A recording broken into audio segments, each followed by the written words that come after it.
Salah satu rekaman suara kokpit paling menakutkan yang pernah dirilis adalah milik penerbangan Pulkovo 612. Saat-saat terakhir di kokpit penerbangan maskapai Pulkovo itu terungkap ke publik yang menunjukkan kru penerbangan berjuang untuk menyelamatkan pesawat mereka dari kegagalan aerodinamis yang sangat berbahaya yang disebut sebagai tailspin. Pesawat Rusia itu telah terbang ke dalam kondisi cuaca berbahaya. Kru tampaknya berusaha menghindari cuaca seperti itu, tetapi entah bagaimana mendapati diri mereka dalam skenario yang sangat berbahaya yang pada akhirnya menewaskan semua orang di pesawat. Selamat datang di channel Tamara Delv, kita take off ke kronologi.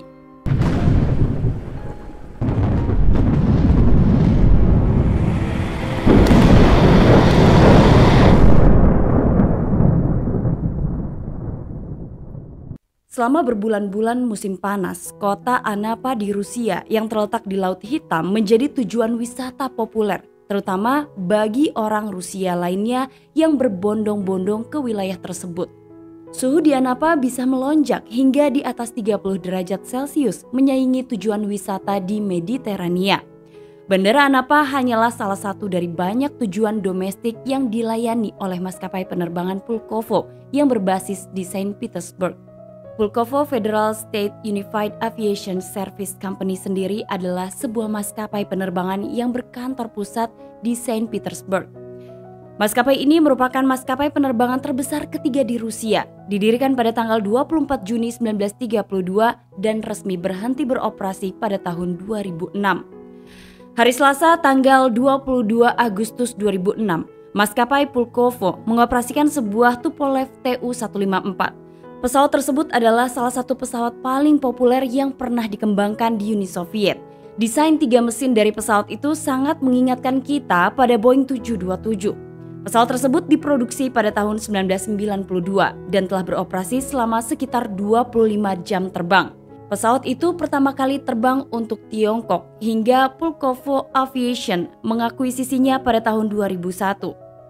Pesawat yang digunakan adalah pesawat penumpang berbadan sempit yang sangat melimpah di Uni Soviet dan terus terbang untuk banyak maskapai penerbangan di Rusia dan bekas Warsawa. Dan di tahun 2000-an, Tupolev Tu-154 masih sangat umum digunakan. Pesawat Tu-154 itu akan melakukan perjalanan sederhana antara Saint Petersburg menuju ke Anapa. Pesawat itu terbang di leg pertama dengan normal. Perjalanan pertama berjalan sesuai dengan rencana penerbangan dan direncanakan akan kembali ke utara yang dijadwalkan pada sore hari, tepat sekitar pukul 3 sore waktu setempat menuju Bandara Pulkovo.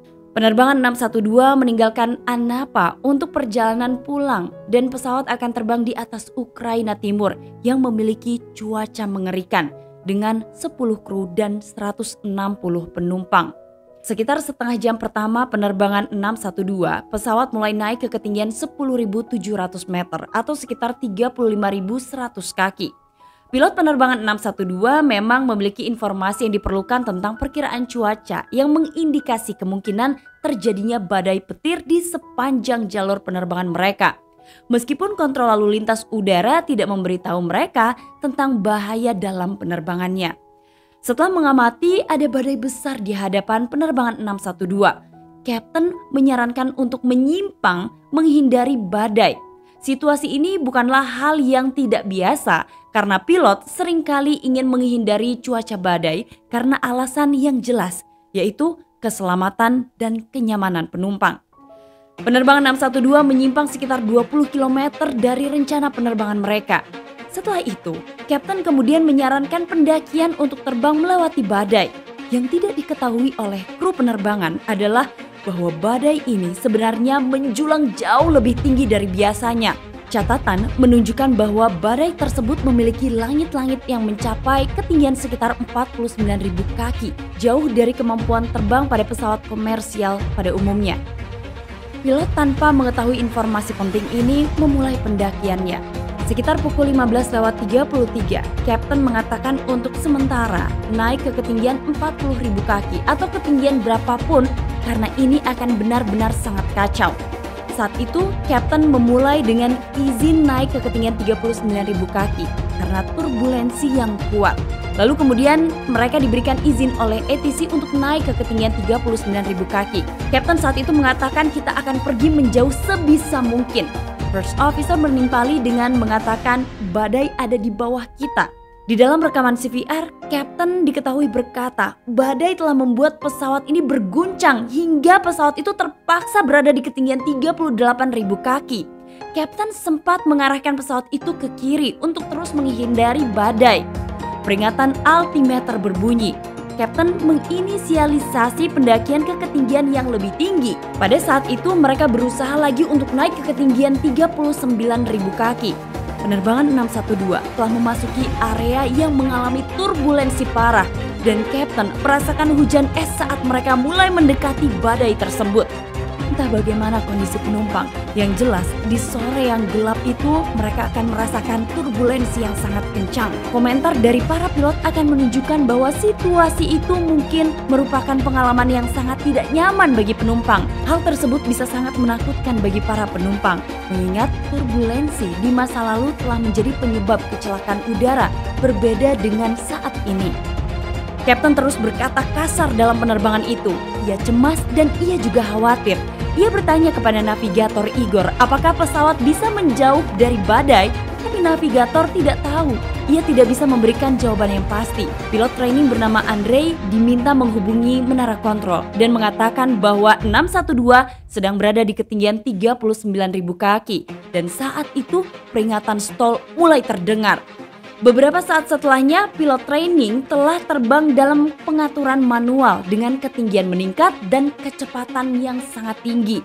Pesawat TU-154 tidak memiliki autopilot canggih yang bisa membuat pesawat naik atau turun sendiri. Tapi hal itu perlu dilakukan secara manual oleh pilot, karena pesawat hanya mempunyai kemampuan untuk menahan ketinggian dalam upaya mendaki agar lebih tinggi. Nah, pada saat itu AOA pesawat telah meningkat hingga sudut yang sangat kritis. Salah satu sumber bahkan menunjukkan bahwa pesawat memiliki sikap hidung 46 derajat yang jauh lebih tinggi daripada yang seharusnya dilakukan oleh pesawat penumpang pada umumnya. Di detik-detik berikutnya, kecepatan keseluruhan pesawat mulai turun secara signifikan atau mendekati nol. Hal ini memicu gangguan aerodinamis yang kritis. Stall warning kembali terdengar di rekaman CVR. First officer saat itu terdengar panik dan mengatakan pesawat turun, angle of attack, angle of attack. Di rekaman CVR, Kapten terdengar justru berteriak kepada pilot training dan mengatakan jangan turun dasar bodoh, gunakan full power. Flight Engineer Victor juga berteriak full power, karena pada saat itu semua kru kokpit menyadari kecepatan pesawat mulai hilang.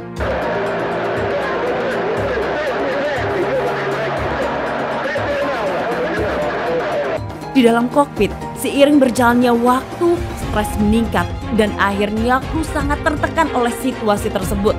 Pesawat memasuki keadaan deep stall yang kemudian akan bertransisi ke tailspin. Volkovo 612 mulai turun. Kapten meminta pilot trainingnya untuk melapor pada menara kontrol. Semua kru kokpit di penerbangan 612 itu panik. Kapten meminta semua kru kokpit agar tenang.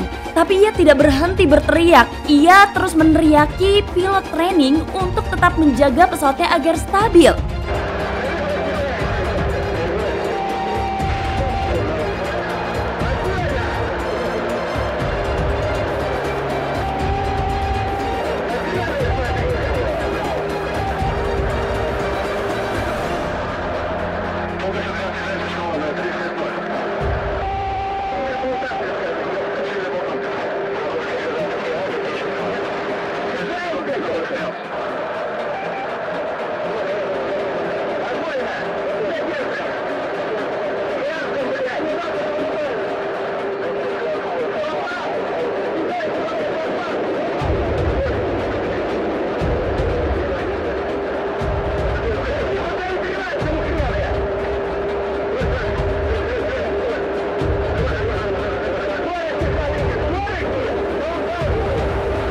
Lalu Kapten terdengar berteriak, kita akan jatuh karena tailspin. Oh sial, tarik.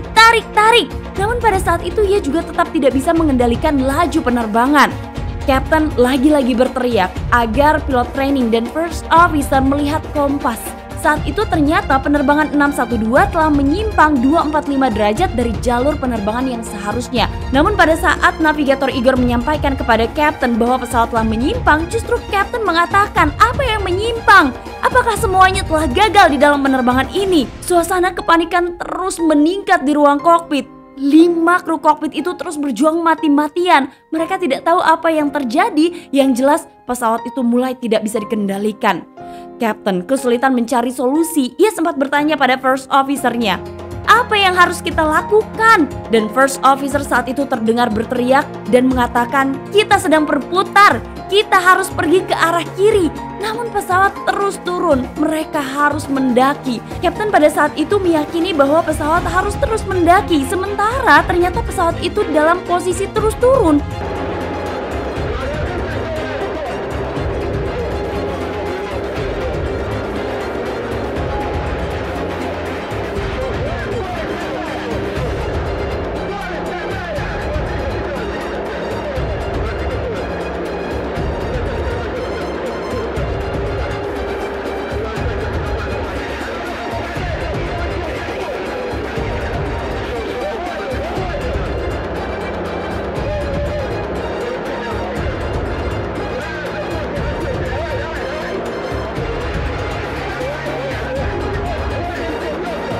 Navigator Igor mengatakan agar pilot segera melapor kondisi darurat.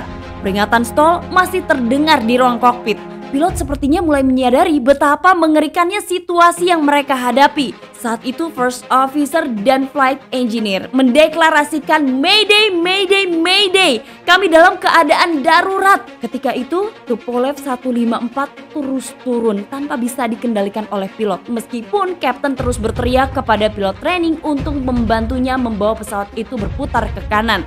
Namun dari sela-sela percakapan antara Kapten dan pilot training, terdengar First Officer menjawab, kita benar-benar turun. Karena diduga pada saat itu daratan mulai terlihat. Pull up, pull up, pull up, terdengar teriakan Kapten. Ia berteriak juga agar pesawat itu berbelok ke kiri. Situasi di kokpit itu semakin panik.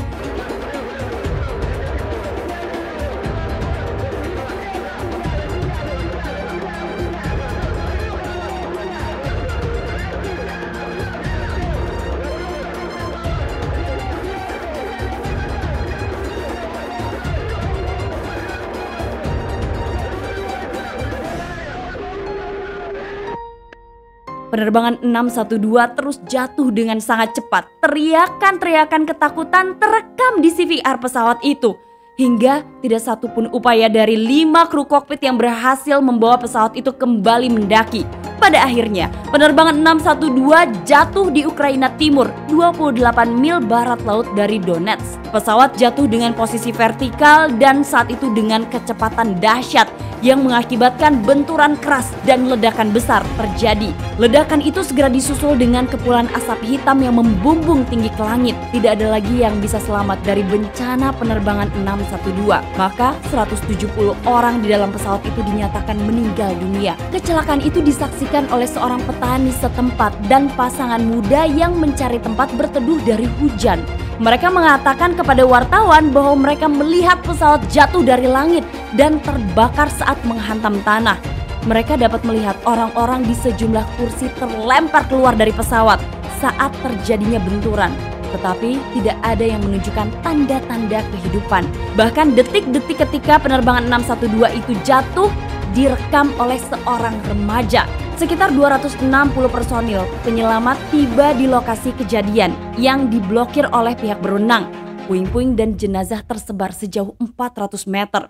Pada hari Rabu, personil layanan darurat Ukraina mengakhiri pencarian korban dan membenarkan bahwa semua 170 orang di dalam pesawat telah meninggal karena kekuatan tabrakan dan kebakaran pasca kecelakaan. Pada saat itu para penyelamat percaya bahwa akan sangat sulit untuk mengidentifikasi sebagian besar korban di lokasi tersebut. Pesawat itu jatuh tertelungkup di daerah rawa dan hancur saat terjadi benturan. Black box ditemukan, kemudian diangkut ke Moskow untuk dianalisis. Ukraina kemudian mengadakan hari berkabung nasional untuk mengenang para korban yang meninggal dalam kecelakaan tersebut pada hari Rabu 23 Agustus dan memindahkan perayaan Hari Kemerdekaan ke-15 dari tanggal 24 Agustus ke tanggal 26 Agustus.